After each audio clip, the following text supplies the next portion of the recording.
Hello and welcome to this short video about taking pictures with a manual focus lens and a SONY camera.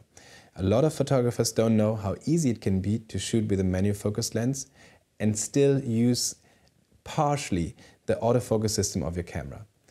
You're not replacing the whole autofocus system. You're only making the movement with your hand, which is normally done by the autofocus engine, the motor inside the lens. So you still use the sensoric of your camera, but only replacing the engine inside the lens with your hand. Before we start, we should be talking about the reason why we are using manual focus lenses. The first reason is that we can use really old and superb lenses with a special and unique look. But actually the main reason for us to use them is that we can use superb optical quality lenses. The overall problem in lens development is kind of to find the right balance in between optical quality and functionality. The better a lens gets in optical quality, the heavier it gets. And the autofocus system is kind of a limiting factor in lens development. The motor has to move the glass gets bigger, the motor has to get bigger, and kind of a lot of problems evolving out of that situation. When you leave away the autofocus motor, you can make different lenses. You can use heavier glass, you can use more glass, you can use kind of better constructions. And there's the price. When you give $1,000 to a lens manufacturer, that company is going to split that money into two segments, one for autofocus and one for lens quality, like optical quality. So you don't get a lens which is $1,000 optical quality, you get $500 optical quality and $500 autofocus. If you don't have the autofocus, that company can not just make any more money, but it can use better materials, it can use more materials, it can use more glass and just make all and put all that money into the optical quality. With your SONY camera, you can use the so-called focus peaking. Focus peaking is a visual help to outline where the image processor finds the maximum contrast. It is a form of contrast detection. There are no sensors inside. A sharp edge creates a high contrast and the camera can be set to exactly outline these edges. You have two ways of arranging the focus peaking.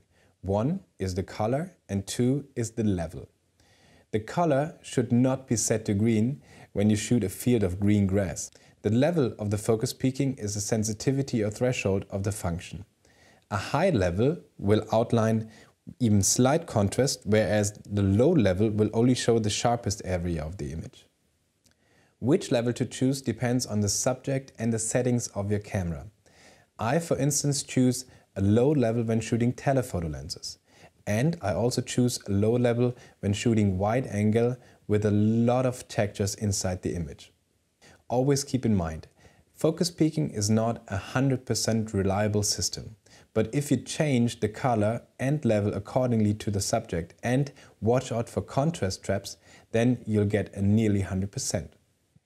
This is all a matter of practice. Remember when you first started taking pictures, then the exposure time, the right exposure time, was really hard to find. Now it's very easy.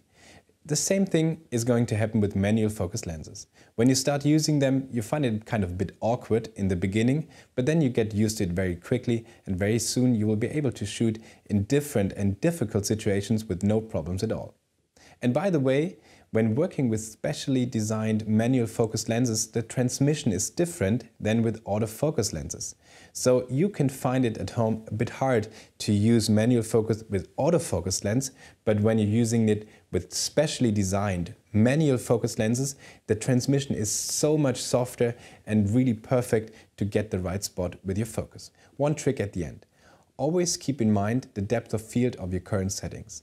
Because a lot of times you don't have to refocus, you can just keep on shooting. There are a lot of calculator apps for the depth of field for your smartphone. You can just find out how deep the depth of field is and then concentrate on the shot, on the perfect moment. When shooting portraits and you have, for instance, 30 to 40 centimeters depth of field, it's very easy to just keep on taking pictures with no hustle at all. As you can see, there are a lot of reasons to use manual focus lenses, even in 2017. And it's not even hard to focus them. I hope I could help you a bit with this video. Thanks for watching and have fun with photography.